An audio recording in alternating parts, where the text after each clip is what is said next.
आज आपण कोरेगाव मध्ये आलेलो आणि संपूर्ण महाराष्ट्राचा लाडका नवम हिंद केसरी बकासूर आज कोरेगाव नगरीमध्ये दाखल झालाय। आज बेंद्राचा सण आहे। बापू आहेत आपल्या समेत। बापू काय कशा पद्धतीने नियोजन झालं आजचं काय? आज महाटाचा बेंदूर आहे। बर त्यामुळे आज बकासूर आपल्या कोरेगाव नगरीत आलेला आहे। बर आज भव्य मिरवणूक आहे। त्यामुळे सगळी चाहते बकासूर विथ सगळी समालोचचे सगळी चाहते आणि झेंडाबाजी सगळे चाहते सगळे इथं उपस्थित आहेत। बापू तुमच्या आवडीचा बैल म्हणजे बकासूर अगदी नंदी देव आहे देव नंदी आणि तुमचं हृदय म्हणावं लागेल। त्याला रिसेप्ट सुटतो माझ्या घरी आलाय म्हणून नाही मी सगळ्या अन्याय कुणाला करत नाही। प्रेम आहे माझं म्हणून किंवा माझ्या पोराचं प्रेम होतं बाबा इथे येणार आहे ती त्यांना या त्यांच्यावर अन्याय नाही आणि दुसऱ्या बैलावर अन्याय करत नाही। मान ठेवून त्यांचा मान मोठा आहे माझ्यासाठी आज आला। मोहिल दादाशी बोलणं कधी झालेलं की बाबा बकासूरला आणा?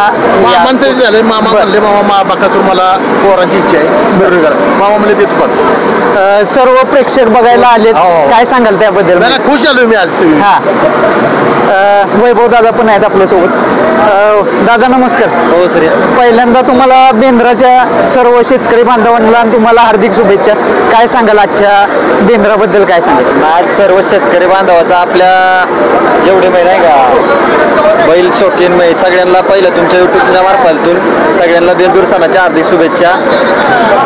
बापूंचा तिथं बैल आणायचं कारण बापूंनी फोन केला मामांना की बैल पोरांची इच्छा आहे, कोरेगाव नगरीची एक इच्छा आहे की बकासूर बेंदूरला इथं आला पाहिजे। तर बापूंचा शब्द कधी खाली पडून देत नाही कारण बापू असं नाही की बापू आम्ही बैल इथं येऊन आलो म्हणून बापू आमच्या गाडीवर झेंडा टाकतात।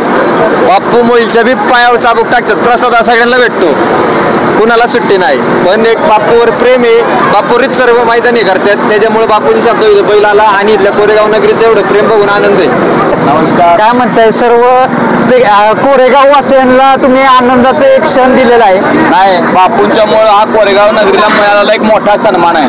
कारण या बैलगाडी क्षेत्रात सगळे नंदी पळतात पण आज बैलगाडी शौकीनांच्या हृदय शासनावर जो विराजमान आहे त्यामध्ये बकासूर आहे, मथुर आहे, बरीच बैल आहेत, सगळी बैल आहेत।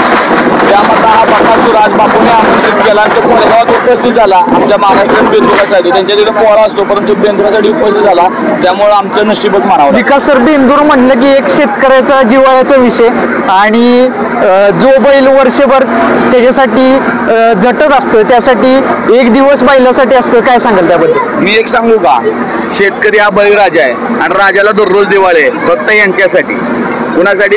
बैलांसाठी। आणि आजचा दिवस एक विशेष म्हणजे आपले जेवढे हिंदू धर्म संस्कृतीमध्ये जेवढे सण उत्सव आहेत शेतकरी राजाला सर्वात उल्हासित करणारा सण म्हणजे महाराष्ट्रीयन बेंदूर किंवा बैलपोळा, तर त्यामधला हा आहे। त्यामुळं मीच मागाशी म्हटलं राजाला दररोज दिवाळी असते पण राजा हा बळीराजा आहे आणि बळीराजाला आजचा दिवस हा दिवाळीसारखा आहे।